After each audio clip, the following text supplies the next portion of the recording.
Boa tarde, agradeço a presença de todos aqui. Hoje faremos agora uma discussão sobre câncer e exposição a carcinogênicos relacionados ao trabalho. Teremos aqui conosco hoje a Ubirani Barros, a Milena Almeida, a Daniela Bossi e a Cláudia Moreno. Hoje, a pessoa que estaria aqui com vocês, que foi uma das pessoas que nos ajudou a organizar essa mesa, a Flávia Ferreira, a gente queria mandar um abraço afetuoso para ela, porque ela não pôde estar aqui, porque ela teve uma grande perda essa semana, mas nós daremos sequência aqui a essa atividade, porque sabemos que era de total interesse dela também que a gente fizesse essa discussão. Bom, o tema que a gente vai discutir hoje é um tema de extrema importância, né? Dado que o câncer ele ocupa a segunda posição de adoecimento, né? Na população brasileira.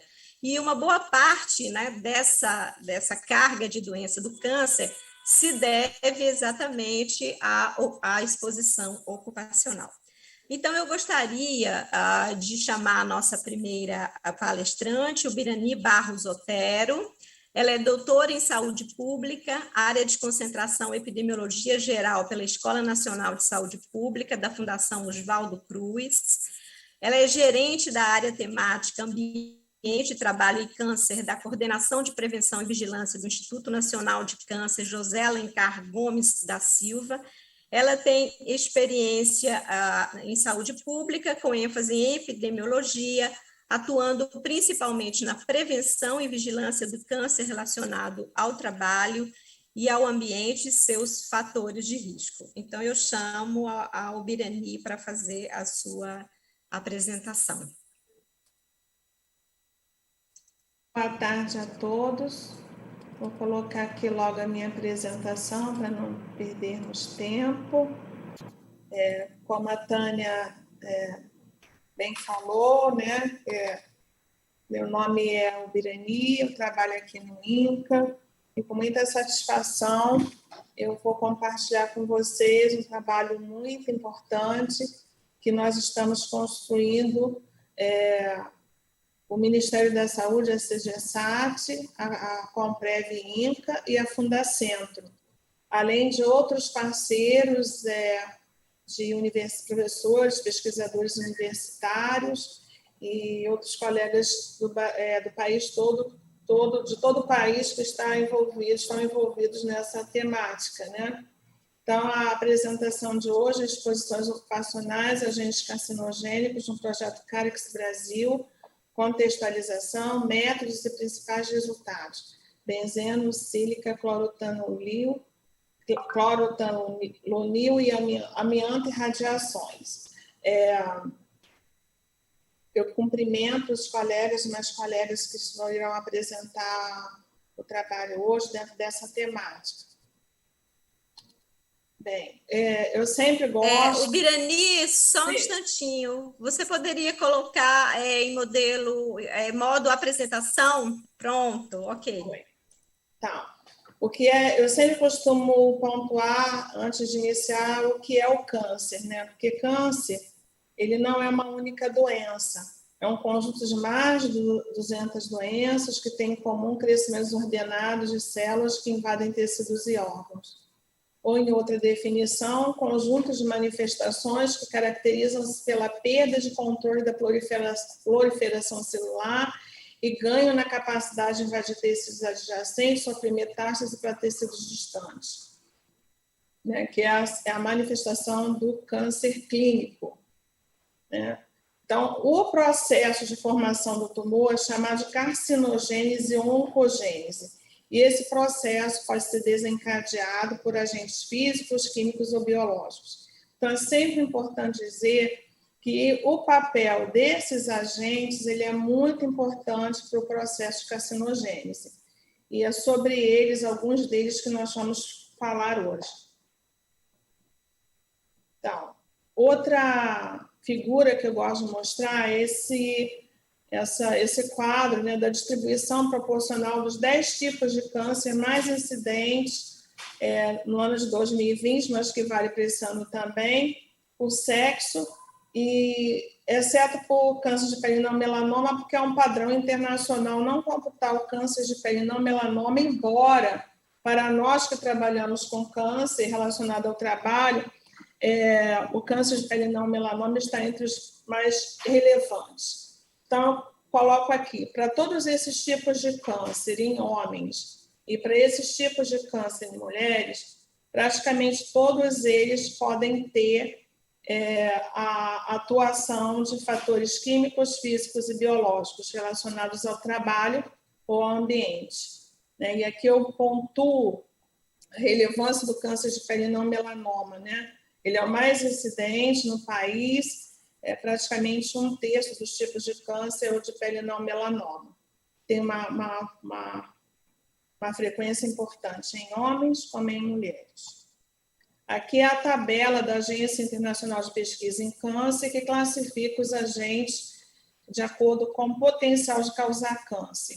Então, de 2015 para 2021, nós tivemos um incremento de agentes no grupo 1, né, de reconhecidamente carcinogênicos para humanos, mas também no grupo 2A e no grupo 2B.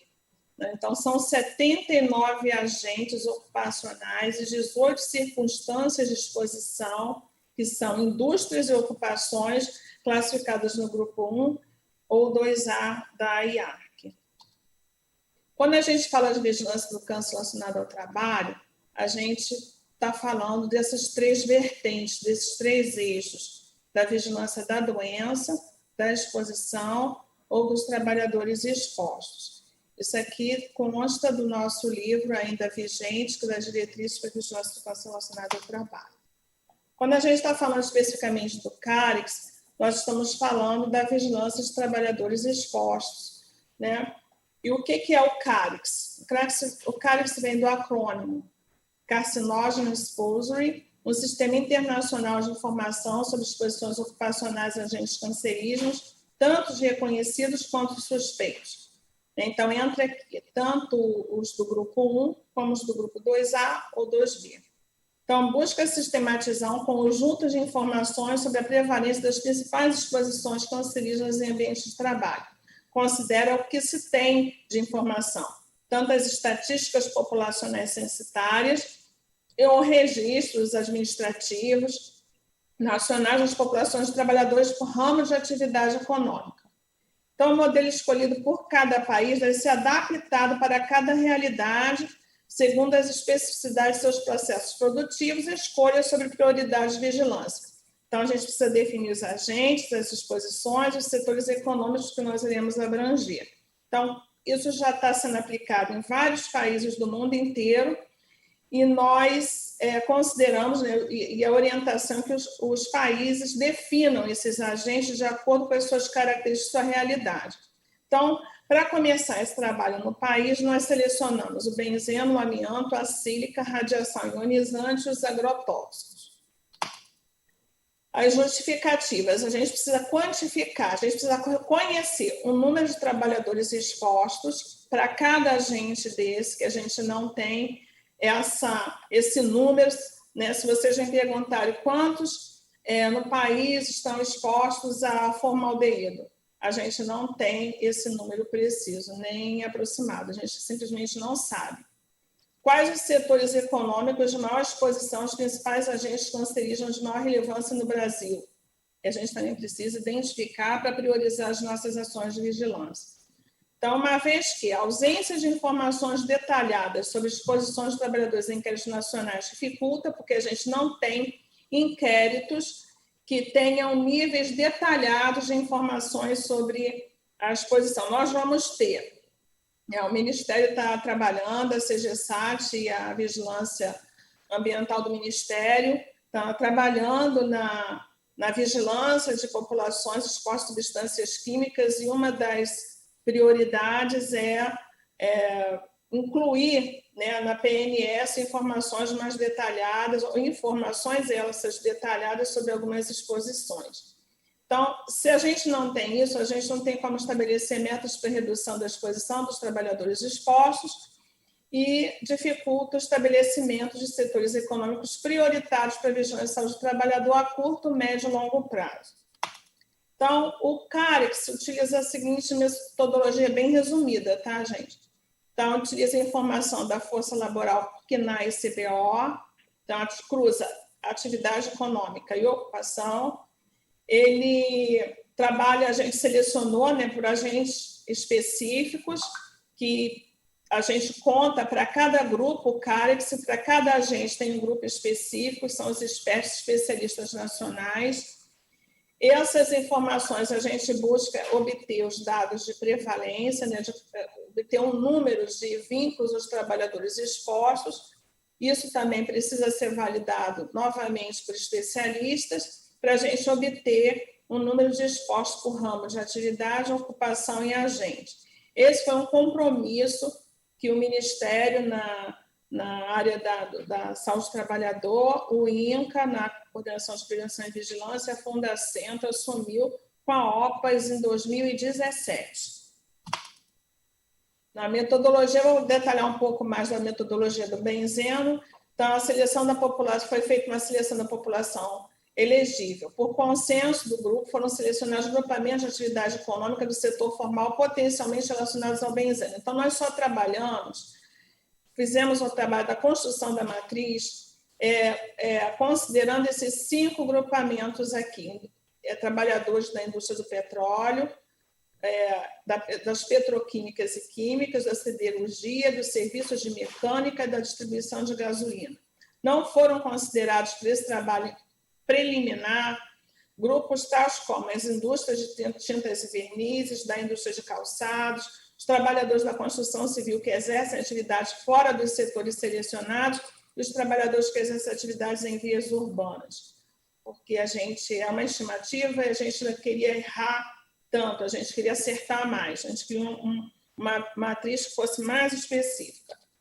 Então, como a gente fez? A gente utilizou a RAIS, com a média de vínculos entre 2007 e 2017, começamos a classificação em nível 3 de CNAE e CBO. A CNAE foi desagregado até 7 dígitos, a CBO desagregada até 6 dígitos, até chegarmos no nível de ocupação. E incluímos aqui uma categoria de condicionalmente exposto, depois eu vou explicar um pouquinho.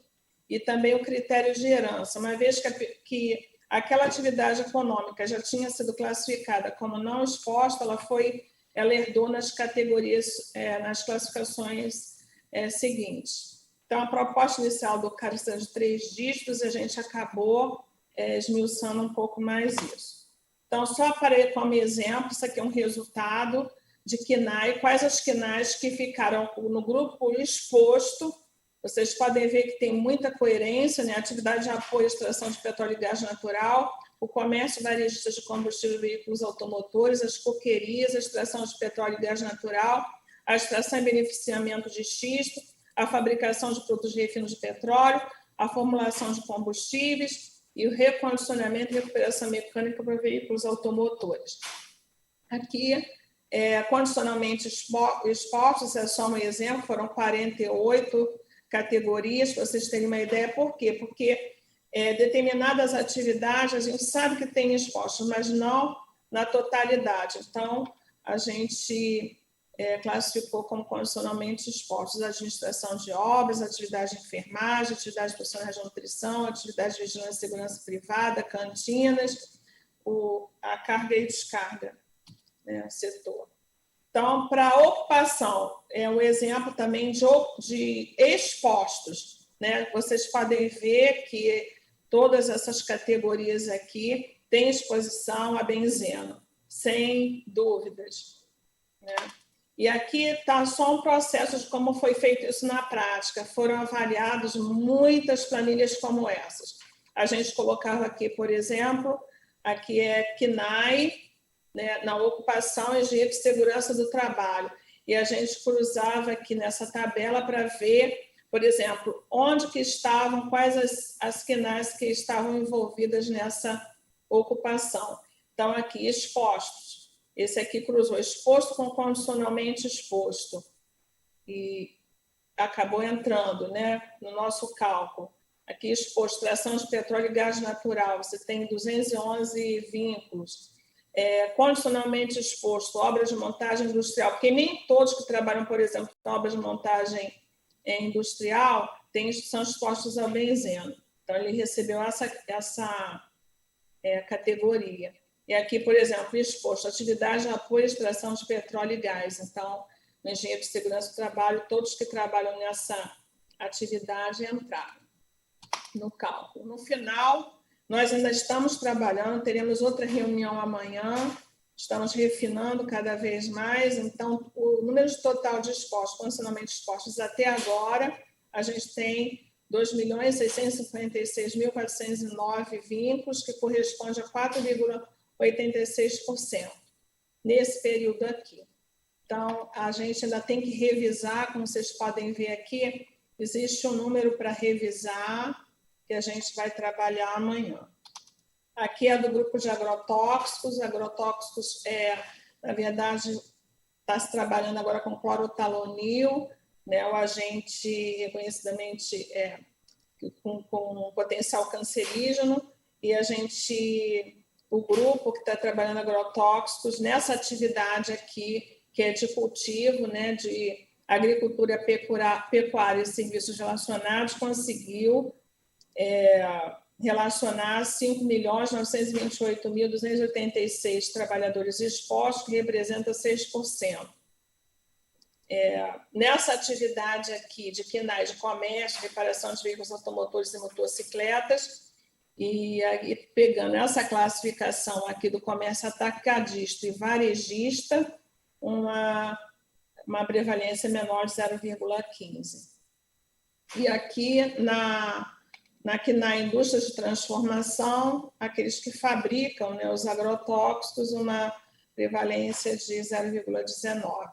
Então, para o grupo de agrotóxicos, até o momento, a gente tem um pouco mais de 6% de trabalhadores expostos.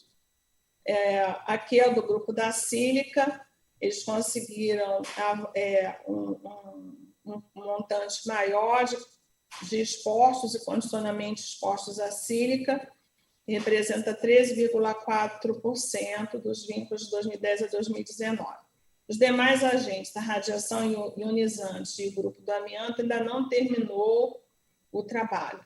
E os próximos passos, principalmente para o grupo do benzeno e da sílica e dos agrotóxicos, é fazer essa oficina de validação do resultado final com os especialistas. Aqui está a composição do grupo do benzeno, a composição do grupo de agrotóxicos, a composição do grupo da sílica, que eu consegui captar. Então, é isso, gente. Obrigada pela atenção. Desculpa a correria, mas tinha que ser assim.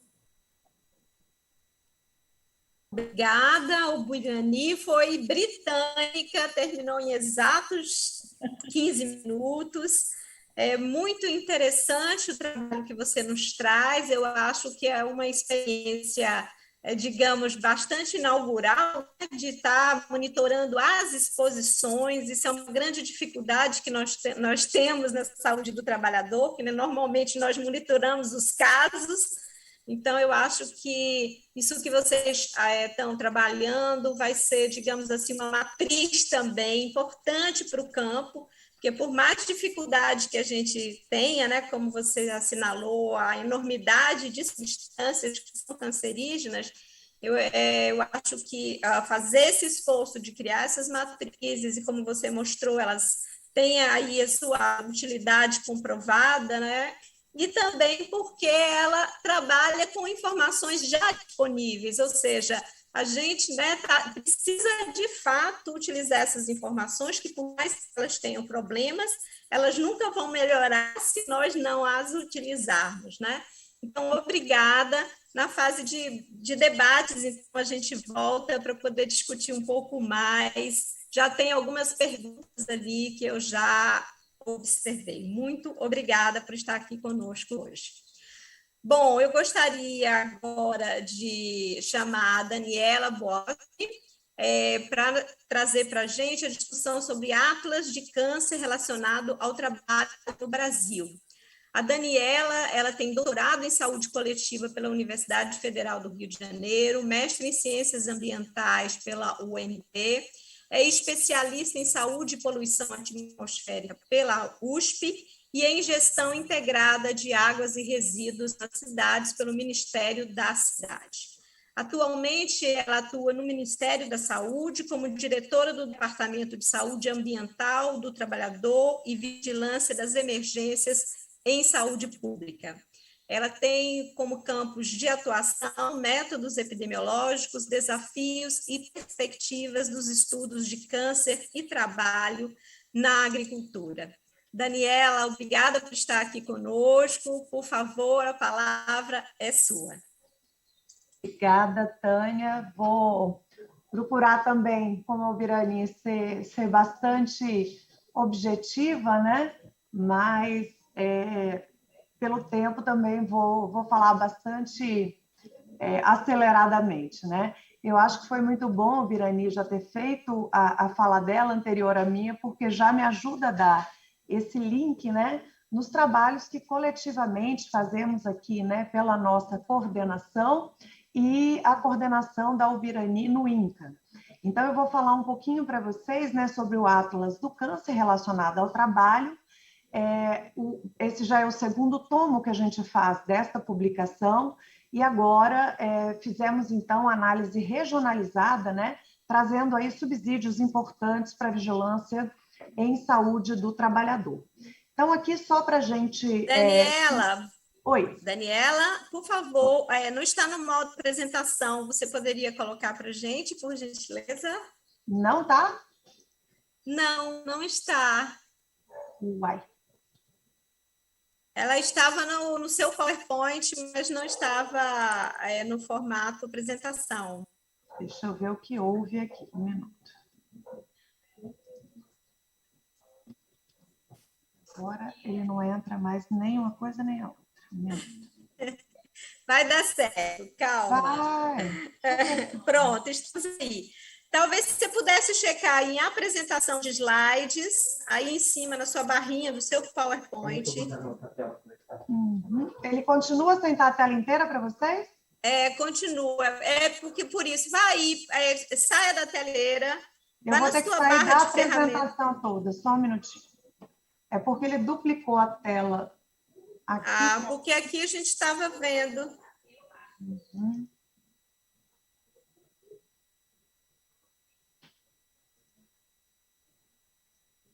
Isso. Aí você, se você for em apresentação de slide, talvez isso ele não esteja... Ele não está abrindo para mim. Ele duplicou a tela. Eu tenho duas telas, ele está duplicado. E mesmo eu saindo... Alguém pode ajudar? Alguém pode ajudar aí da produção? Ele está passando direto. Deixa eu dar um stop share aqui de novo. Vamos começar do começo. Não, antes de você vir para o share, Daniela, vá no seu PowerPoint. Ele não abre. Meu computador não funciona normal, igual o computador das pessoas normais, acredite. É porque eu tenho tela duplicada. Se não der, a gente vai assim. Eu não estou tendo um retorno. Aperta F5. Aperta F5, Um minuto. Vamos ver se agora vai.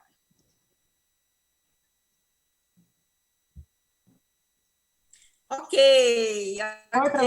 Vamos lá. Foi.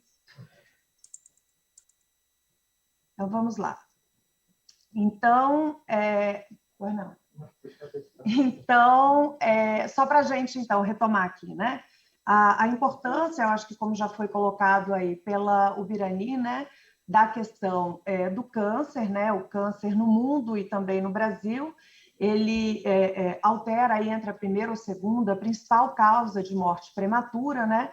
Então, a quantidade de óbitos que a gente tem por doenças crônicas não transmissíveis já é gigantesca, né? E quando a gente afunila esse olhar para o câncer especificamente, né? A gente tem um quantitativo de pessoas que vão a óbito de forma que a gente considera, né, prematura, e óbitos, na maioria deles, que poderiam ser evitáveis, né?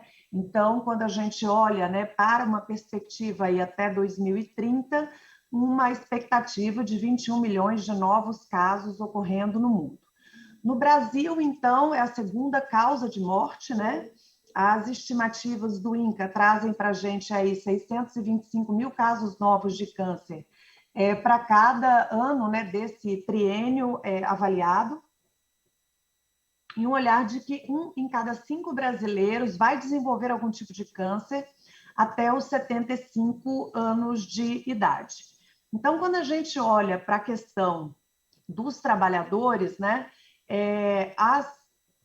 os eixos, né, de frequência, o surgimento do câncer e a gravidade, eles podem ser modificados a depender do trabalho que essas pessoas venham a desenvolver, né? Então, 26% dos trabalhadores vítimas de doenças relacionadas ao trabalho, deles 26% morreram em decorrência de câncer. Então, isso é uma estatística bastante preocupante para a gente, principalmente quando a gente fala, né, de doenças que podem ser monitoradas e que podem ser evitadas, como o Birani colocou, né, das formas como a gente pode fazer vigilância em saúde do trabalhador, que é desde o monitoramento do agravo, mas o que a gente quer é nos antecipar e fazer a vigilância da exposição, para que a gente reduza essa exposição, tenha medidas, né, de segurança do trabalho, para que as pessoas não venham a desenvolver o câncer.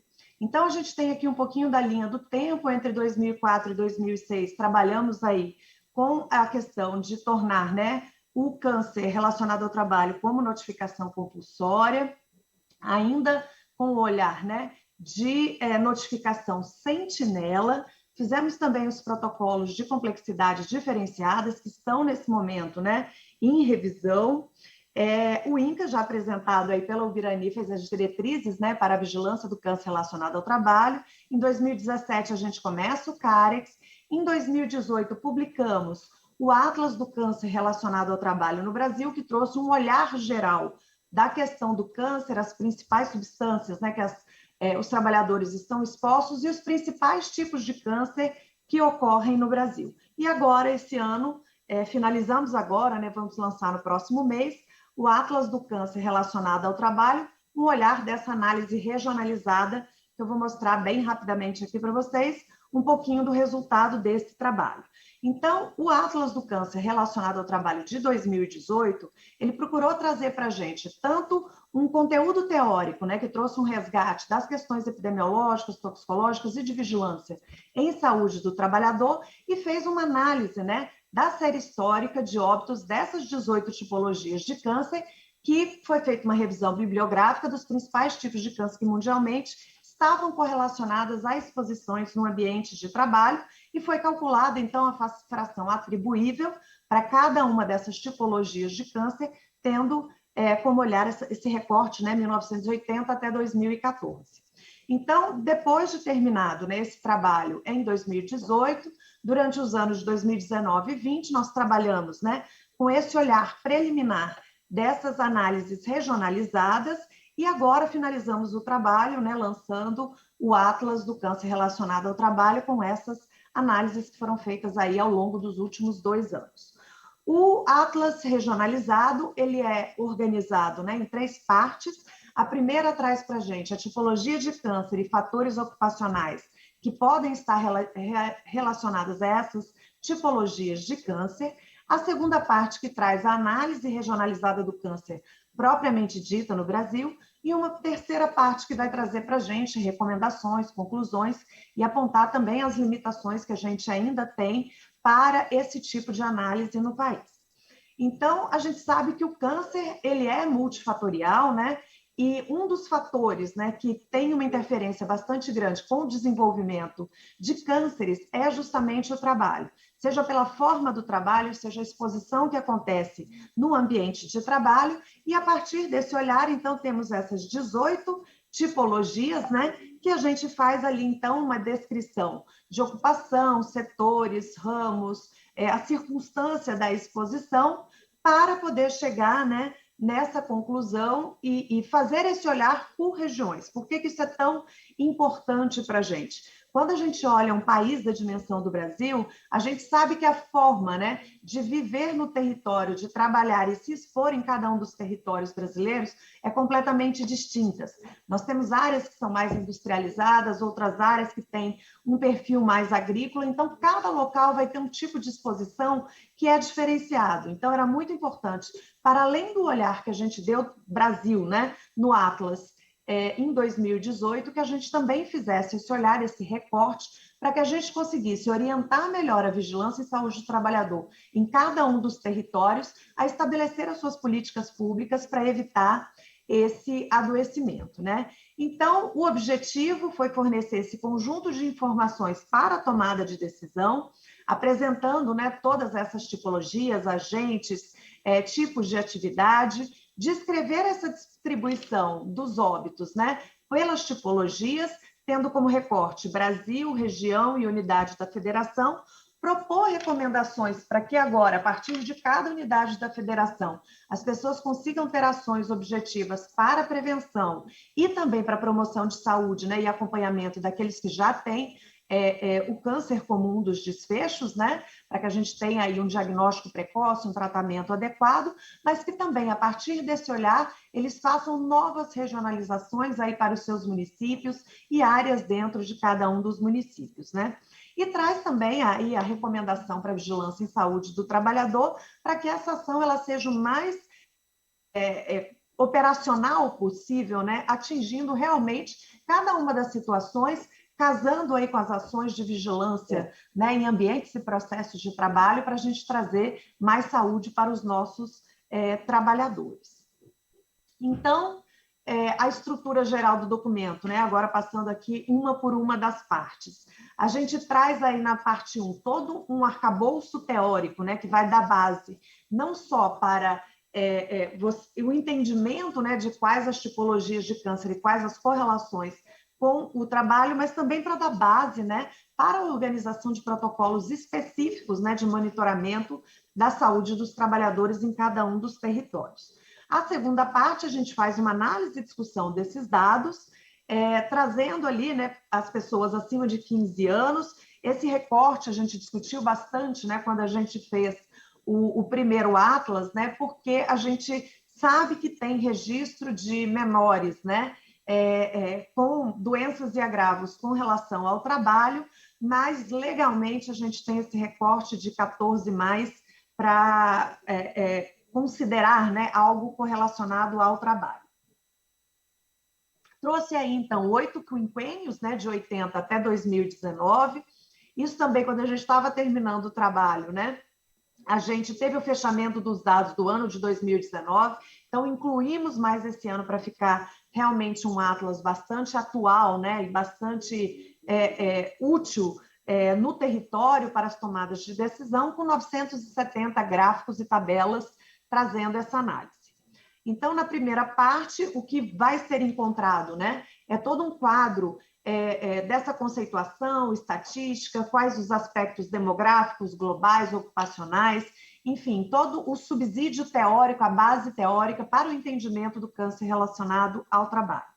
Na segunda parte, a gente já encontra, então, a proporção de óbitos e frequência, né, acumulada, a proporção de óbitos por sexo e a variação percentual dos óbitos entre os quinquênios, segundo a tipologia de câncer, né? Então, a gente tem aí um material riquíssimo de 39 anos analisados, aí mais de 3 milhões de óbitos, né, observado, com 8 tipologias de câncer, representando mais de 80% da proporção dos óbitos no período. Isso ajuda a gente a ter esse foco, né, na vigilância em saúde do trabalhador muito maior para esses desfechos, mesotelioma, leucemia, linfoma não Hodgkin, traqueia, brônquios, pulmão, tireoide e bexiga, do que a gente olhar, né, toda a possibilidade de desfecho câncer que a gente pode ter na população geral. Então, para as ações de vigilância em saúde do trabalhador, esse tipo de organização e esse tipo de informação são extremamente estratégicas, né, e nos ajudam a organizar políticas públicas mais objetivas para interferir, né, na exposição e a gente evitar novos casos. Então, aqui traz para a gente, né, as UFs que têm maior proporção de óbitos, um destaque também para o coeficiente na faixa etária em cada um das faixas etárias, dos recortes etários que a gente apresenta, e também trazemos ali quais são as ocupações, ramos, agentes, situações para cada tipologia, né, das 18 tipologias de câncer que eu já comentei com vocês. Então, aqui é só para a gente ver, né, como é que essas análises elas são apresentadas. Então, além de serem apresentadas de uma forma extremamente didática, ela também traz, né, uma visualização muito agradável, uma leitura muito, apesar de ser um documento bastante denso, é um documento muito gostoso da gente ler para entender os processos, né, e ser realmente um documento prático para utilização lá na ponta, na vigilância em saúde do trabalhador. Então, aqui eu trouxe só algumas telas para vocês verem, né? Só uma degustação do trabalho final, de como é que ficou. Então, aqui, por exemplo, é uma das análises para a região norte, né? Então, cada um dos estados, onde a gente tem uma maior tipologia de câncer, qual câncer, para qual do sexo. Depois, tem também por idade, como eu mostrei para vocês.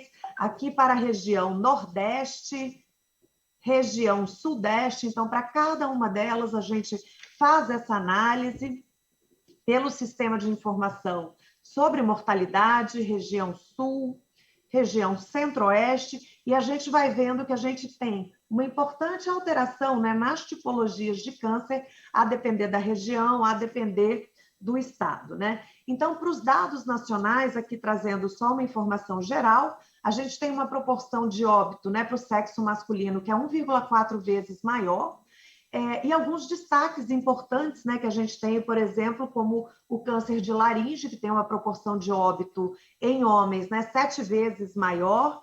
A de tireoide é o único com proporção maior para as mulheres. Então, tudo isso vai nos dando indicativo de onde a gente deve atuar para poder trabalhar na prevenção, na vigilância do câncer relacionado ao trabalho.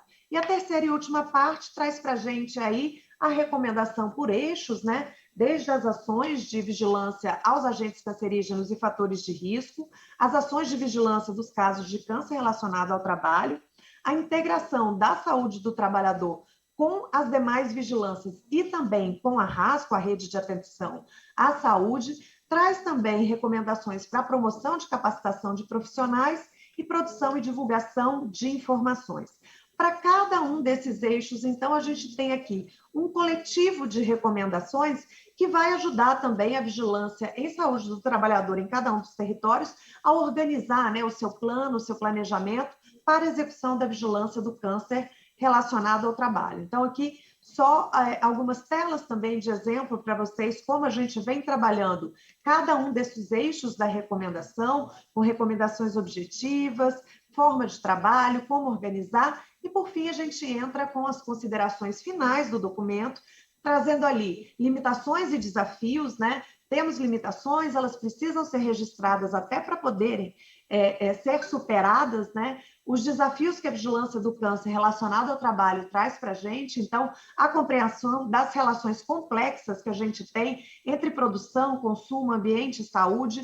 Estamos no momento, né, de crise econômica no país, isso faz com que as pessoas tenham menos atenção, né, para as ações de promoção, de cuidados com a exposição. Então, essa relação é complexa, ela precisa ser observada. O reconhecimento de como as formas de produção, ambientes e processos de trabalho vão ter um impacto na saúde, tanto negativamente como positivamente, se a gente conseguir fazer o ambiente de trabalho como um ambiente, né, de promoção da saúde, e para isso a gente vai ter um impacto aí nas políticas públicas de saúde e também diversas metodologias e ferramentas para a gente identificar e reduzir os riscos dos trabalhadores, né?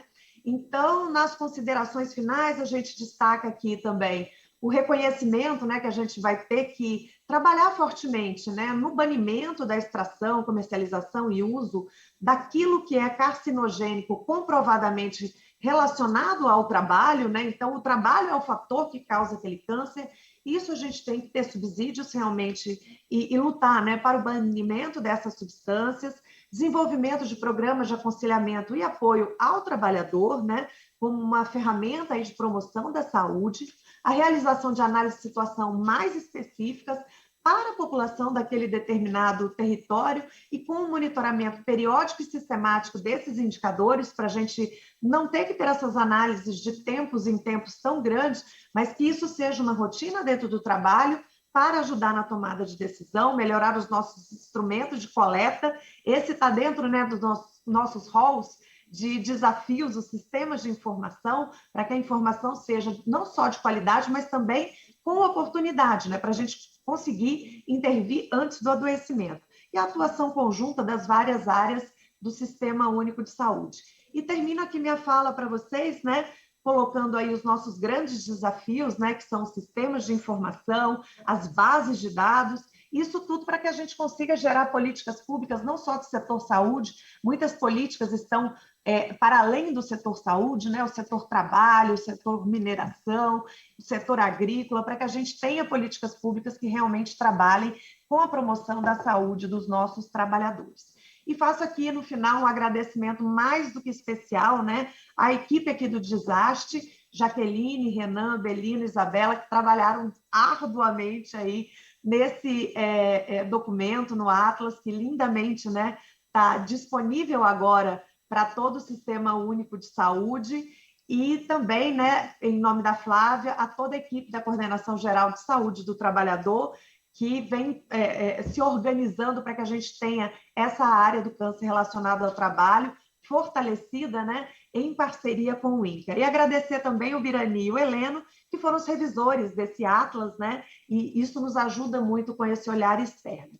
Então, era isso que rapidamente eu queria trazer para vocês e fico à disposição.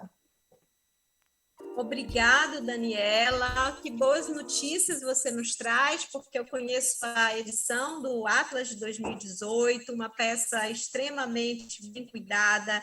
Eu acho que uma ferramenta muito importante, um documento que orienta, e saber que ele teve, né, sequência e ver esse trabalho fundado em indicadores, no tratamento, né, com o rigor científico que a produção de dados merece. Então, é uma grande alegria ver esse trabalho, um trabalho de fôlego, comprometido, e eu acho que em consonância, né, com os princípios do SUS, da territorialidade, de ver o trabalhador onde ele está e analisar o que pode decorrer, né, da situação de vida e os impactos na saúde.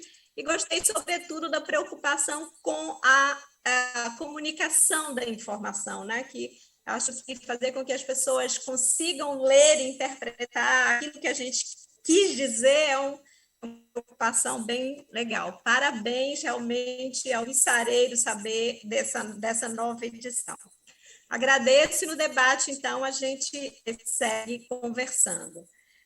Eu gostaria agora de chamar a Milena Maria Cordeiro de Almeida, que vai trazer para a gente a sua análise, né? Uma revisão. A Milena, ela é professora adjunta do Departamento de Fisioterapia, Instituto de Ciências da Saúde, Universidade Federal da Bahia, e ela é vinculada aos programas de pós-graduação Saúde, Ambiente e Trabalho e Ciências da Reabilitação, ambos da UFBA.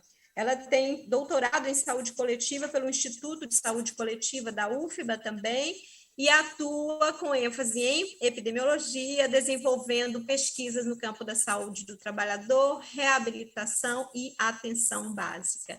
Milena, por favor, para a sua apresentação. Obrigada, Tânia. Até coloquei o cronômetro aqui, porque as colegas foram tão brilhantes em relação ao tempo, que eu também me organizei. Vocês já estão vendo a apresentação, né?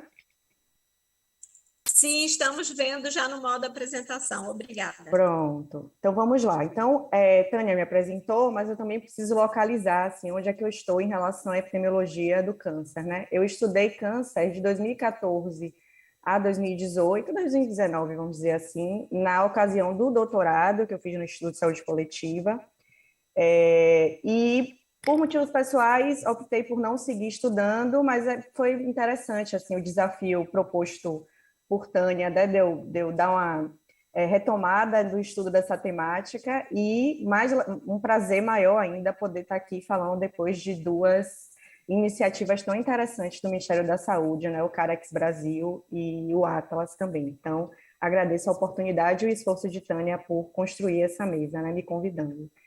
Então, minha apresentação vai ser basicamente fazer uma delimitação do problema, porque o meu desafio é falar dos métodos, os desafios de trabalhar, né, com a epidemiologia do câncer, com recorte na agricultura, para os trabalhadores da agricultura, que foi o que eu estudei no doutorado. Vou falar um pouquinho das abordagens mais utilizadas na epidemia, utilizar alguns exemplos de estudos prévios, e aí a gente vai partir para a discussão, desafios, perspectivas e as considerações finais, né? Então, como as colegas já falaram, eu não vou me repetir, né, mas o câncer é uma das principais causas de morte em todo o mundo. Tem alguns tipos de câncer específico que aparecem mais, né, como dependendo do sexo, mama, pulmão, cólon, reto, próstata e pele, e estômago também, na segundo a Organização Mundial da Saúde. É um agravo multifatorial, tem interação de fatores genéticos e agentes externos, né, e aí entra o nosso interesse específico no campo da saúde do trabalhador, entender esses agentes externos, né, que podem ser físicos, como a radiação ultravioleta, por isso que o Birani fala do melanoma, né, da importância de incluir o melanoma nessa investigação de estudos de cânceres relacionados ao trabalho. Os agentes químicos, como asbesto, agrotóxicos, o próprio tabaco, né, biológicos, como os vírus e bactérias, 13% dos casos de 2018 foram atribuídos, de casos de câncer, né, foram atribuídos globalmente a infecções, segundo o GBD, o Global Burden Disease, incluindo a bactéria Helicobacter pylori, o papilomas vírus, os vírus da hepatite. E isso é interessante para a gente pensar a perspectiva de prevenção, né? Tanto as infecções como os agentes externos são interessantes a gente se debruçar para entender melhor porque são agentes possíveis de prevenção, e estima-se que 30% a 50% dos casos de câncer são preveníveis, além também da prevenção, né, ou da intervenção sobre a carga global do câncer, que pode ser prevenida, vamos dizer assim, ou reduzida a partir da detecção precoce do câncer e do tratamento, né, que vem acontecendo cada vez de modo mais fino, refinado nos últimos anos, né? Em relação ao ambiente, trabalho e câncer, né? Na história da epidemiologia do câncer, o estudo do câncer foi acontecendo através de grupos específicos de pessoas, né? Que seriam esses grupos mais homogêneos para a gente entender como o câncer acontecia e quais as medidas de prevenção, e dentro desses grupos populares específicos, na história, as coortes de trabalhadores e trabalhadoras fizeram parte dessa iniciativa de entender melhor o câncer, né? E o câncer ocupacional ou relacionado ao trabalho, né? A Organização Mundial da Saúde estima, né, que 19%, com intervalo de confiança de 12% a 29%, ou seja, de 12% a 29% de todos os cânceres, dos casos de câncer, são relacionados ao meio ambiente, incluindo, né, nesse meio ambiente, os ambientes de trabalho. Em 2016, foram 350 mil mortes relacionadas às exposições a carcinogênicos. A Daniela falou sobre isso, né? Como no ambiente de trabalho, como asbestos, como passivo, a sílica e o diesel. E outras substâncias, tem um trabalho da GUNAR com outros colaboradores que saiu na PLOS em 2016, que vai falar de outros fatores, outros agentes ambientais, né, ou relacionados ao trabalho, que estão relacionados com os principais tipos de câncer, né? Do trabalho da GUNAR também, dos colaboradores, para a gente entender qual a fração atribuível, né, dos agentes ocupacionais no desenvolvimento do câncer. Então, a gente vai ter, por exemplo, que o tabaco ele chega a 14%, né, nesse risco, dessa fração de risco atribuível, seguida das infecções. Esse aqui é um comparativo de homem e mulher, né, o tabagismo mais para os homens, as infecções mais com a fração atribuível maior nas mulheres, e os agentes ocupacionais que vão ter ali em torno de 2%, 3%, né, dessa fração de risco atribuível. Só para a gente entender as diferenças dessas relações em relação à exposição e o desenvolvimento do câncer, né? E aqui, só fazendo um parêntese que eu acho importante falar, né, quando a gente fala de câncer ocupacional e câncer relacionado ao trabalho, porque na agricultura isso vai ser... quando a gente vai fazer estudos na agricultura, isso é importante. Assim como as doenças, a gente vai ter o trabalho câncer, as doenças classificadas como ou doenças profissionais ou ocupacionais, né? Ou doenças relacionadas ao trabalho. E o câncer é a mesma coisa, né? Então, o câncer ocupacional é quando existe uma relação direta com as condições de trabalho específicas, essa exposição é causa necessária, né? A exemplo do amianto e o desenvolvimento do mesotelioma. E a gente vai também utilizar o conceito de câncer relacionado ao trabalho, quando a frequência, o surgimento, a gravidade são modificados pelo trabalho, né? O trabalho é um atributo ou uma exposição que está associada com a probabilidade aumentada de ocorrência dessa doença, né? E a natureza epidemiológica de caracterização dessa causa, né, ou do nexo causal, ou da caracterização etiológica, ela é intimamente relacionada a esse estabelecimento, né, se câncer ocupacional ou se câncer relacionado ao trabalho. Por isso que é tão importante discutir a epidemiologia do câncer, né, num congresso de epidemiologia.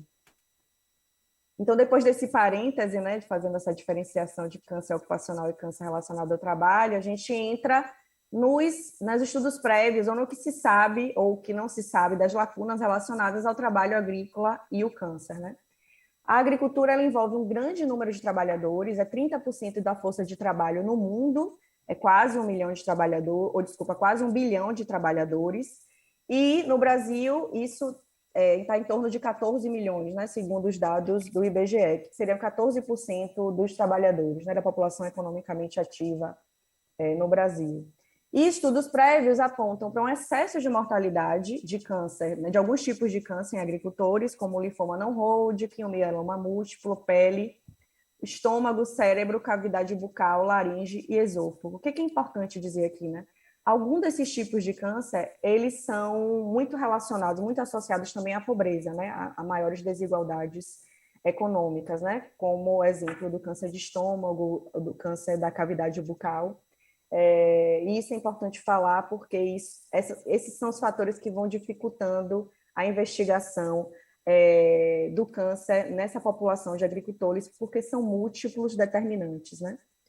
Então, a gente tem, de modo geral, a gente pode dizer, né, que a gente tem evidências pouco conclusivas de fatores de risco ocupacionais e diagnósticos específicos de câncer entre agricultores, por conta dessa dificuldade de caracterizar o agravo, que é um agravo multifatorial, com a grande latência, né? Então, entre a exposição e o desenvolvimento do câncer vai ter uma latência grande de tempo, e a ocupação, que também tem uma complexidade, né, relacionada aos tipos de exposição. Então, a ocupação na agricultura é uma ocupação perigosa, né, considerada pela Organização Internacional do Trabalho, tem múltiplos riscos envolvidos, e essa exposição vai variar por conta da característica da ocupação, né? Então, em relação ao tempo que o indivíduo está exposto, a frequência, a intensidade da exposição a carcinogênicos ou outros fatores de risco no trabalho, e os determinantes socioambientais que normalmente são relacionados ao trabalho agrícola, como, por exemplo, a pobreza, né, a residência em meio rural, com menor acesso a diagnóstico, tratamento e acesso a serviços de saúde de modo geral.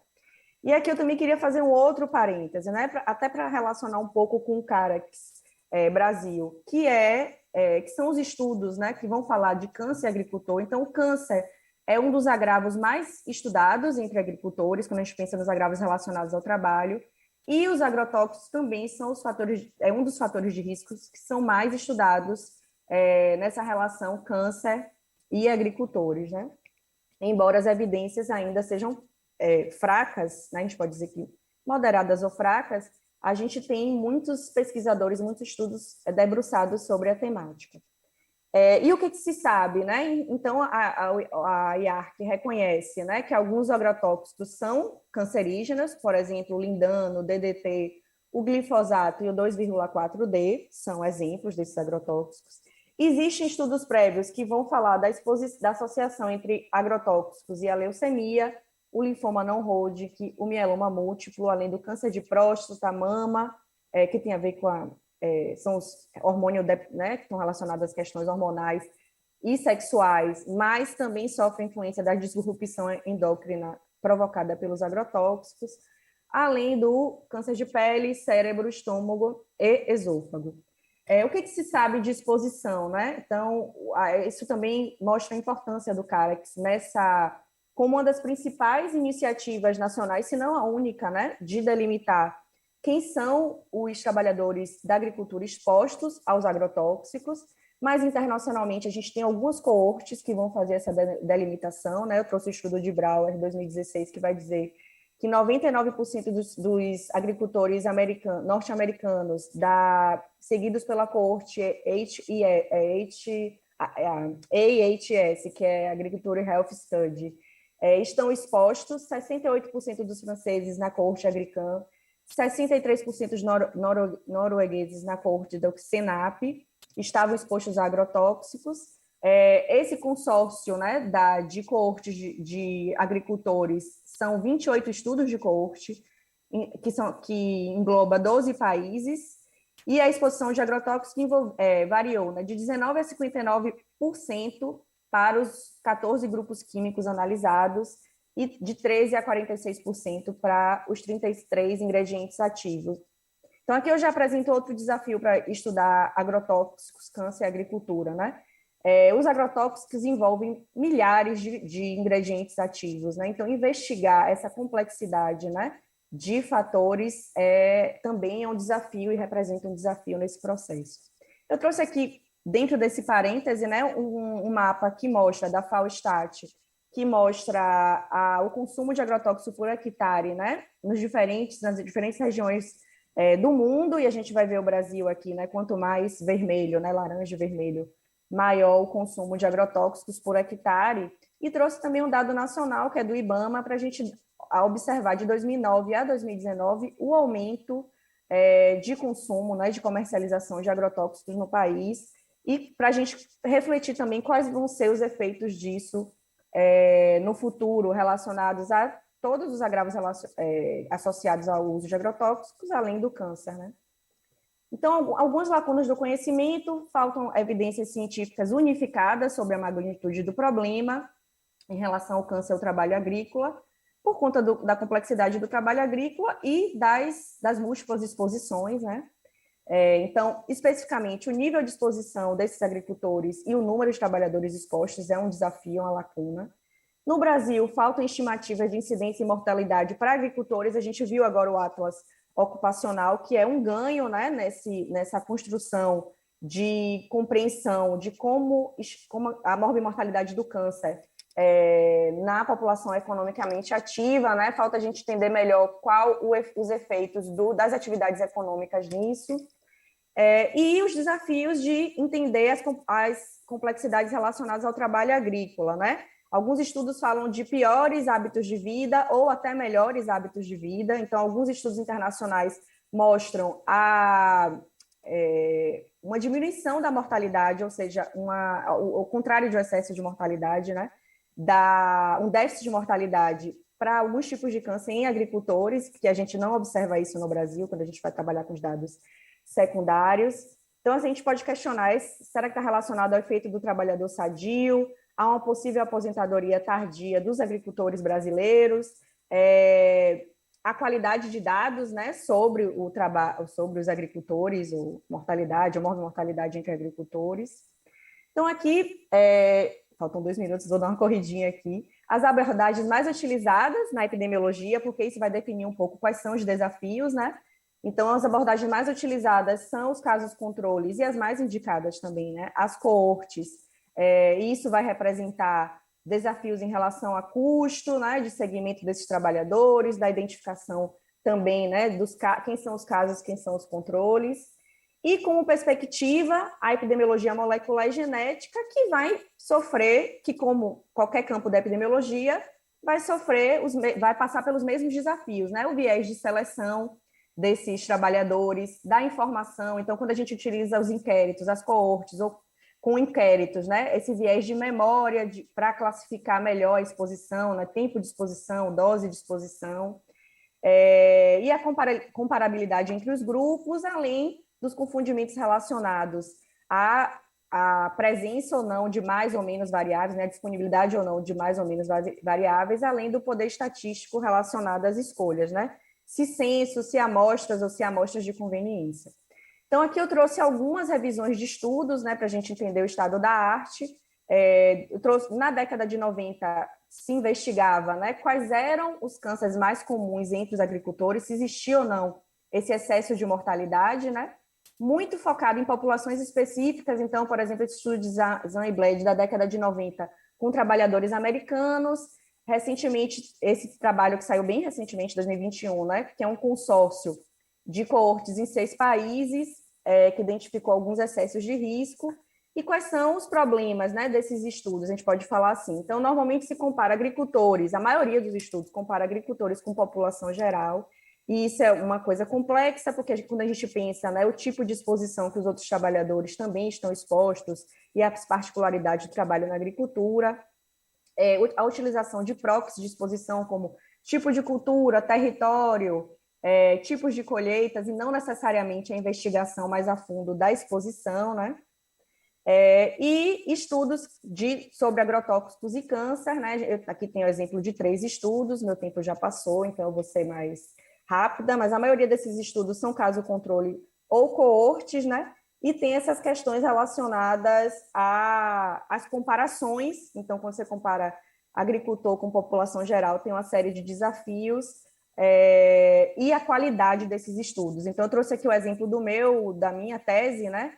Que eu faço uma revisão sistemática mais relacionada ao câncer de estômago em agricultores, mas a gente vai ver que 32% dos estudos, quando a gente utiliza uma ferramenta de qualidade de revisão sistemática, né, 32% são classificados como qualidade forte, 55% como moderada e o resto como qualidade fraca, né? Então, a qualidade desses estudos também é um desafio. Os outros desafios são a escolha de medidas quais são as medidas que vão ser utilizadas, a gente pode falar mais disso no debate, né, se surgirem perguntas. As fontes de informação, as fontes brasileiras, né, que foram utilizadas no próprio Atlas e são utilizadas na Carex. E internacionalmente a gente tem esse tabulador de dados do IHM, da Universidade de Washington, que é bem interessante, que mostra a ocorrência de câncer. Infelizmente não tem um recorte para ocupação, mas a gente tem uma noção da ocorrência do câncer, dos tipos de câncer na população geral. Acho que alguma dessas coisas eu já fui falando aqui, a gente pode deixar mais para a discussão, né? Os desafios e perspectivas, acho que isso é importante falar. Quando a gente vai trabalhar com dados secundários, dados faltantes do campo ocupação na declaração de óbito, né? Então, eu identifiquei na minha pesquisa que um missing, né, de 30% a 45% no campo da ocupação, e não só missing, mas uma ocupação classificada como inespecífica. Então, estudante, aposentado, né? E isso a gente acaba tratando como missing. E acho que a gente pode falar mais disso no debate, né? Só para finalizar, os trabalhadores da agricultura são numerosos, pouco visíveis, né? O que delimita a importância dos estudos na área. As iniciativas como o Atlas do Câncer, o Carex Brasil, tem um caso controle acontecendo aqui na Universidade Federal da Bahia, junto com a CC Camargo, né? Que também faz um recorte para a ocupação. São iniciativas que dão uma esperança, né? De que algumas coisas novas vão acontecer, e que esses resultados precisam ser divulgados e discutidos com instâncias de gestões participativas do SUS, associações de trabalhadores e coletivos de doenças de trabalhadores. É isso, obrigada, gente, desculpa pelo tempo que eu passei. Obrigada, Milena. Eu passo imediatamente para a Cláudia, que vai apresentar o trabalho em turnos e recomendação para a redução do risco de câncer. A Cláudia Roberta de Castro Moreno, ela é mestre e doutora em saúde pública, professora associada da Faculdade de Saúde Pública da USP, chefe do Departamento de Saúde, Ciclos de Vida e Sociedade, e é vice-presidente da Associação Brasileira do Sono e secretária da Working Time Society. Atua em cronobiologia e saúde pública, com estudos sobre sono, ritmos biológicos, problemas cardiovasculares, metabolismo e nutrição. É com você, Cláudia. Muito obrigada, Tânia. Prazer participar dessa sessão, e eu queria começar agradecendo ao convite, agradecendo a essa iniciativa e especialmente agradecendo aos organizadores e também ao incentivo da professora Elane Marchesi, que me incentivou muito a participar dessa sessão, porque eu vou começar dizendo que eu não trabalho com câncer. Eu vou contar para vocês uma experiência que eu acho que é até interessante numa sessão em que tanto se falou dos agentes físicos, químicos e biológicos causadores de câncer, envolvidos com vários tipos de câncer, porque o trabalho em turno, ele muitas vezes ele é visto como algo que pode ser um coadjuvante no desenvolvimento de câncer, ou seja, a pessoa está exposta a benzeno no período da noite quando está trabalhando. Mas o que eu venho falar aqui para vocês é do trabalho em turnos como agente etiológico, e eu quero contar um pouco essa experiência para vocês em relação a essa definição do trabalho em turnos como agente pela Agência Internacional de Pesquisa sobre o Câncer, que já foi comentada aqui várias vezes, a IARC. Então, para entender um pouco como é que é esse trabalho da IARC, né, que foi criada em 1965, e ela estuda e define esses agentes etiológicos. A IARC cria um grupo consultivo internacional que se reúne a cada 5 anos, e esse grupo ele é construído por indicações de cientistas, as agências governamentais, as universidades, institutos de pesquisas internacionais indicam essas pessoas para participarem desse grupo, e esse grupo avalia as sugestões de agentes e escolhe agentes que devem ser investigados. A partir daí, a IARC, quer dizer, o pessoal que trabalha na IARC, propriamente dito, passa, então, a montar grupos de trabalho. Esses grupos são constituídos por pessoas... Eu não sei por que não está indo agora aqui. Espera aí. Ué? Pronto. Esse grupo de trabalho ele é constituído por pessoas que fazem pesquisas relacionadas a uma das 4 categorias abordadas nas monografias dos agentes de câncer. Então, agente da exposição, câncer em humanos, que são os estudos epidemiológicos, pesquisa com modelos experimentais, modelos animais, e os mecanismos envolvidos nessa causalidade do câncer. No meu caso, especificamente, eu fui convidada para um grupo de trabalho porque eu trabalhava, estudava o agente da exposição, ou seja, a minha especialidade não é câncer, mas sim o agente da exposição. Esse grupo ele é formado, então, por pessoas, cada uma se encaixa em uma dessas categorias, e no nosso caso, nós éramos 27 pessoas divididas nessas 4 categorias. E como que se dá essa avaliação, né? Uma vez definido o agente, o grupo que trabalha com o agente da exposição define quais são as características desse agente que devem ser consideradas. O grupo de epidemiologia avalia todas as publicações relacionadas a câncer em humanos, relacionadas a esse agente, e classifica essas evidências como suficientes, limitadas ou inadequadas. A mesma coisa ocorre com quem trabalha com câncer em modelos animais relacionados a esse agente e com as evidências relacionadas aos mecanismos. Então, só para dar um exemplo, como que se faz essa classificação? Se existe, por exemplo, evidência suficiente de estudos epidemiológicos do agente trabalho em turnos em relação ao desenvolvimento de câncer, e se isso é suficiente, eu não preciso ter evidências em modelos animais e não preciso discutir as evidências sobre os mecanismos, porque eu já direto classifico esse agente cancerígeno como sendo do grupo 1. A mesma coisa vai acontecer com os outros agentes, quer dizer, eu tenho evidência limitada em relação aos estudos epidemiológicos para humanos, eu vou precisar de uma evidência suficiente em modelos animais, e aí eu tenho uma variação entre fortes evidências em relação a células humanas e tecidos. Já vou adiantar que no caso do trabalho em turno, nós estamos aqui. Nós temos uma evidência limitada de câncer em humanos, suficiente em modelos animais e evidência forte em células humanas e tecidos, e, portanto, o trabalho em turnos é um agente do grupo 2A. Contar um pouquinho desse histórico dessa avaliação. Os estudiosos dessa área começaram a observar a associação entre o trabalho em turnos e o desenvolvimento de câncer, particularmente câncer de mama e próstata. Em 2007, a IARC monta um grupo de trabalho e define o agente como trabalho em turnos que envolve ruptura circadiana. Em 2011, eles fazem uma atualização dessa avaliação por meio de um workshop com alguns especialistas, era mais ou menos, se não me engano, 15 especialistas.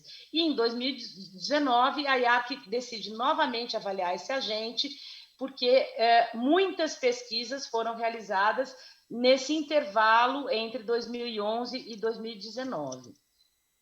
Só que quando o grupo se reúne, ele decide mudar o nome do agente. Ele deixa de ser trabalho em turnos que envolve a ruptura circadiana, e eu já vou falar o que é isso, para definir o agente como trabalho que envolve o turno noturno. E a justificativa é que a ruptura circadiana, ela na verdade é um mecanismo, portanto, o nome do agente que foi estudado em 2007 misturava a exposição com os seus mecanismos ou até os efeitos, como a gente vai ver que a ruptura circadiana pode ser um efeito. Então, o que é, afinal, esse agente? Esse agente, para a gente entender o que é o trabalho em turno, o trabalho que envolve o turno noturno, a gente tem que entender o que é trabalho em turnos. Trabalho em turnos é um modo de organização dos horários de trabalho no qual os trabalhadores se sucedem um ao outro no local de trabalho para desempenhar uma tarefa. Então, eu tenho, por exemplo, numa indústria petroquímica, uma sala de controle, alguém trabalha e vai embora para casa às 10 horas da noite e um outro entra no seu lugar. Portanto, o trabalho ele é ininterrupto e o trabalhador é que é substituído. Eles trabalham num sistema de revezamento. Isso é trabalho em turnos. Esse trabalho ele pode ser realizado de manhã, à tarde ou à noite, no fim de semana, nos feriados, o que leva o trabalhador a mudar todos os seus horários de dormir, de acordar, de se alimentar, de fazer exercício. Toda a vida dele se modifica em função desse horário de trabalho. O grupo de trabalho da IARC incluiu nessa definição, ou seja, considerou que essa definição do trabalho que envolve o turno noturno é não apenas aquele de revezamento, mas também o trabalho fixo noturno. Por exemplo, um guarda noturno que trabalha à noite, vai embora às 7 horas da manhã e ninguém o substitui.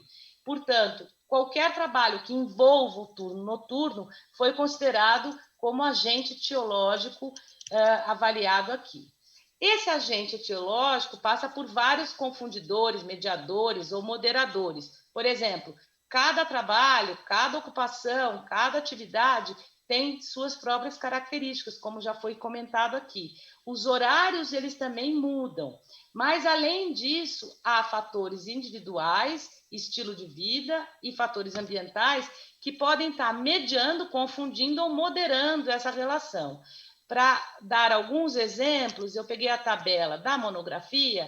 Então, nós temos a idade, fatores reprodutivos, a preferência diurna, o cronotipo, que é o tipo cronobiológico, se a pessoa é mais vespertina ou matutina, os estilos de vida, que podem variar em relação à prática de atividade física, ao comportamento alimentar, aos hábitos de fumar e consumir álcool, e especialmente a exposição à luz, que é diferente quando se trabalha à noite, porque você não está exposto ao escuro da noite, mas sim à luz semelhante à luz da manhã.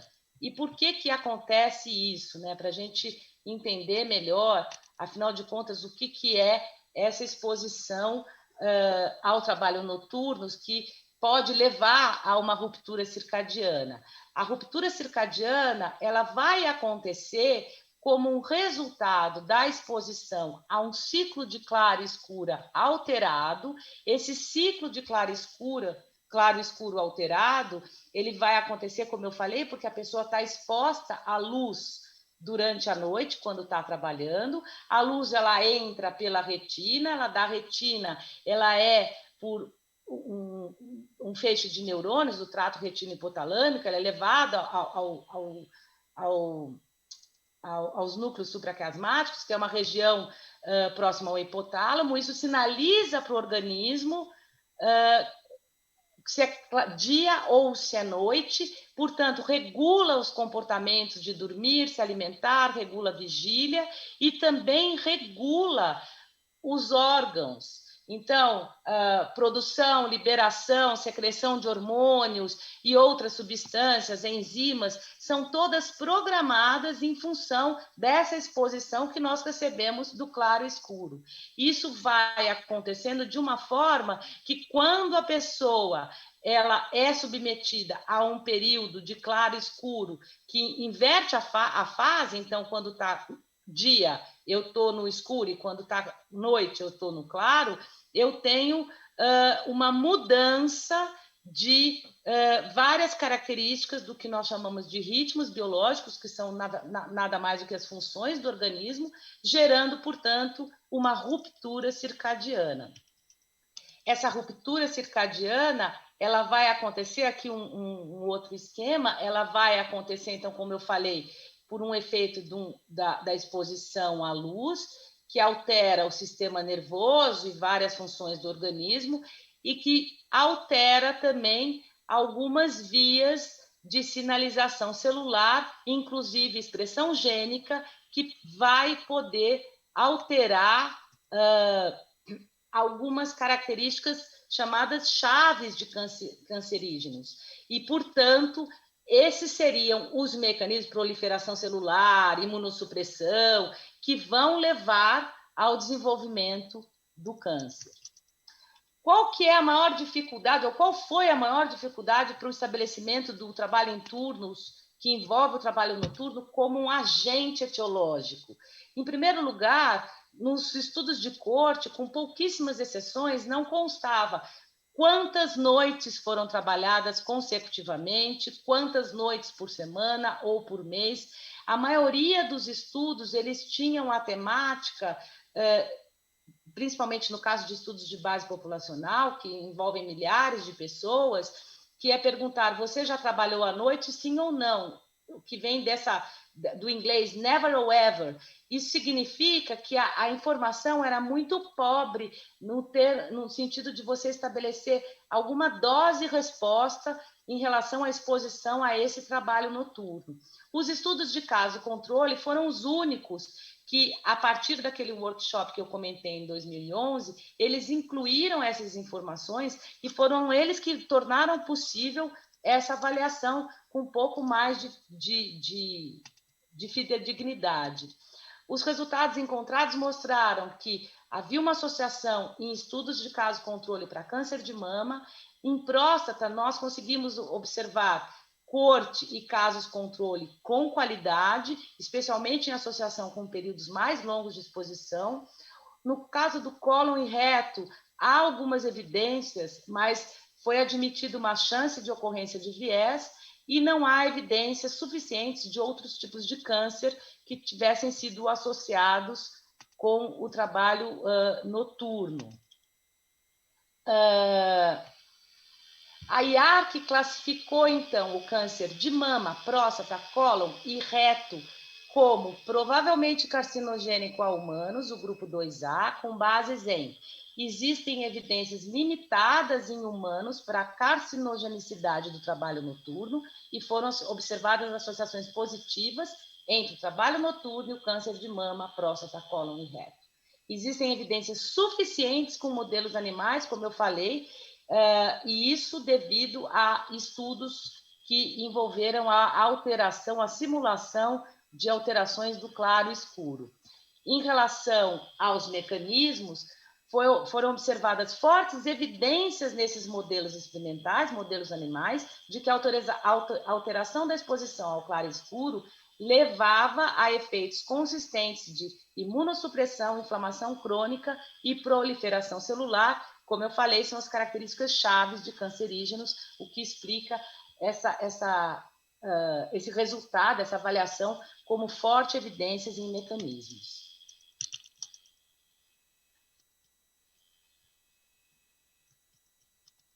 Só um minuto que não sei por que agora. Bom, esse aqui é um infográfico, resumo do que eu acabei de falar, mostrando, então, aqui nessa barra, a gente tem um alto nível de certeza, um baixo nível de certeza, então a gente vê que o trabalho em turnos que envolve o trabalho noturno, ele não apenas, ele é um agente cancerígeno, mas ele é classificado no grupo 2A, que fica abaixo apenas de agentes que a gente já tem claramente estabelecida a dose-resposta, como, por exemplo, o tabaco. Mas o que significa que a chance, de fato, de desenvolver câncer nesses trabalhadores deve ser considerada e deve ser melhor estudada para que a gente consiga entender melhor o que acontece com esses trabalhadores e, de fato, evitar esse risco, diminuir o risco de câncer. A gente também observa que os tipos mais comuns de trabalhadores de ocupação em que você encontra esse tipo de trabalho são no pessoal de enfermagem, trabalhadores de fábricas, o pessoal que faz tripulação aérea, que faz voos transmeridianos, incluindo os pilotos, e então a gente vê também nos setores onde nós encontramos esses trabalhadores, que são os setores de saúde, fábricas, setores de serviço, né? Nós temos cada vez mais os setores de serviço implantando rotinas de trabalho que envolvem o trabalho noturno e nos setores de transporte. Eu estou com um atraso aqui para conseguir fazer essa página andar. Eu não sei. Cláudia, você já está terminando, porque já passamos do horário e estamos a 5 minutos de fechar a sessão. Eu estou tentando, peraí. Então, estou terminando sim.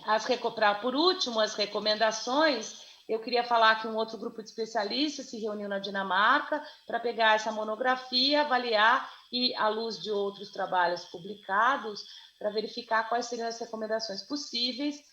E nós falamos, então, que o máximo que se deve trabalhar à noite são 3 noites consecutivas, os intervalos entre as noites devem ser iguais ou maiores que 11 horas, a duração do turno noturno menor ou igual a 9 horas, e as gestantes não devem trabalhar mais do que uma noite por semana, devido ao risco de câncer. Isso é extremamente importante, porque no Brasil não há absolutamente nada em relação à gestante trabalhando à noite, e isso é muito comum, absolutamente comum em pessoas do setor da saúde. Eu estou com um problema aqui, é só para passar o meu e-mail, que eu queria mostrar, mas não estou conseguindo, por algum motivo, tem um delay aqui na minha apresentação. Então, aqui tem o meu e-mail, quem quiser saber mais, a foto dos participantes desse grupo, que se reuniu em 2019, e eu queria, então, agradecer a vocês. Eu cumpri aqui, acho que o meu horário, Tânia, a gente começou um pouquinho atrasado, mas eu fiz o mais rápido que eu pude. Você passou um pouquinho também, como todo mundo. Mas, gente, infelizmente, a gente ficou sem tempo. Eu peço que todos abram suas câmeras. Tem algumas perguntas que estavam aí no chat, então a gente tem aí 4 minutinhos, é tipo 1 minuto para cada pessoa. Eu passo para você, Birani, para comentar rapidamente as questões que você viu aí no chat. Eu até já escrevi aqui para economizar tempo, né? A pessoa perguntou por que a gente não usou o SINAM, é porque o SINAM é um dado de informações de doenças, de agravos, e a gente precisava do número de trabalhadores expostos, então a gente usou a RAIS e a PNAD, então não teria como usar o SINAM, porque não teria essa informação que a gente precisava. Ok, é porque o nosso chat não se vê lá. Daniela, você gostaria de comentar alguma coisa das questões que chegaram para você?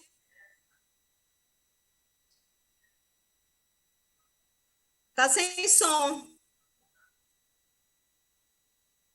Oi, Tânia. Oi. Tá me ouvindo? Sim, para você fazer um fechamento. Que a Ai, gente já tá bom. Eu estou vendo finalizando. aqui que tem alguns questionamentos bastante complexos. Estou vendo aqui, acho que foi a Evânia que mandou, né? Da questão de como é que foi feito o cálculo de fração atribuível, né? Toda a questão de como é que foi feita a análise dos óbitos, declaração, enfim, tem uma série de perguntas aqui, mas quase perguntas de prova. Toda a metodologia que a gente utilizou, né, para a construção do Atlas, ele está descrito, né, justamente com aquela ideia que a gente colocou desde o Atlas 2018, que ele precisa ser realmente um documento reprodutível, né, reproduzível, não sei, essa palavra é muito difícil, mas com a lógica de que qualquer território tem que pegar essa metodologia e aplicar para a sua realidade, seja ela uma unidade de saúde, seja ela um município, seja ela uma região de saúde, né? Então, a gente tem uma promessa já da gráfica, né, de que o documento ficará, já tem ISBN, que eu acho que foi a parte mais difícil, mas a gente já vai ter esse documento disponibilizado aí nos próximos 10 dias, no máximo. Então, eu acho que as pessoas podem dar uma fuçadinha no documento, olhar o de 2018, né, Birani, que a gente também trabalhou arduamente no Atlas de 2018, e qualquer dúvida que tiver, encaminha para a gente aqui na área técnica, tem um e-mail lá também para as dúvidas de uma maneira geral, mas eu acho que, assim, só finalizando, né, a gente tem muito esses desafios que foram colocados aqui, principalmente, eu acho que em relação aos registros, né, como foi dito, a gente tem o SINAM, que é onde a gente registra a questão de todas as doenças e agravos relacionados ao trabalho, o câncer relacionado ao trabalho está lá, mas quando a gente faz esse depara do SINAM para outros registros, a gente vê realmente uma diferença muito grande, mas isso se dá também pela dificuldade em fazer essa correlação entre o desfecho e a exposição em ambientes de trabalho ou alguma forma de relação com o trabalho, né? A gente vai ter que avançar muito nisso, até porque todos os bons registros que a gente tem de trabalho, eles são de trabalhadores formais, né? Quando a gente vai para o trabalho informal, o registro fica bastante prejudicado, mas assim, eu acho que a parte que é boa é que a gente tem muito mapeado tudo aquilo que são os desafios, né? Todos os desafios estão muito claros para a gente agora encontrar meios de superá-los. Então, obrigada. Ok, Parabéns obrigada, Daniela, é porque a gente está aqui em cima. Milena, uma última palavrinha, rapidamente. Vou colar na pergunta que fizeram para a Daniela, ninguém me perguntou nada não, mas na declaração de óbito tem um campo ocupação sim, viu, gente? Não deixem, quem é do serviço, não deixe de preencher. É subregistrado, mas está lá. Só queria agradecer mesmo, obrigada pela oportunidade, gente. Foi ótimo. Ok. Cláudia, você traz coisas muito instigantes, uma pena a gente não ter tempo, mas eu acho que é muito importante a contribuição que você traz, discutindo um outro aspecto que não é apenas, né, a exposição a substâncias. Então, suas últimas palavras. Queria agradecer e queria justamente dizer que eu acho que é importante que no Brasil a gente estude e considere o trabalho em turnos envolvendo o trabalho noturno como um agente etiológico importante, porque nós temos quase 20% da força de trabalho no Brasil trabalhando submetida a esses horários. Muito obrigada. Muito obrigada, eu acho que foi uma mesa instigante, com várias pontas aí novas, né, para a gente discutir. Obrigada a todos, até a próxima. Obrigada. Sigamos aí estudando o câncer. Até logo. Obrigada, tchau, tchau.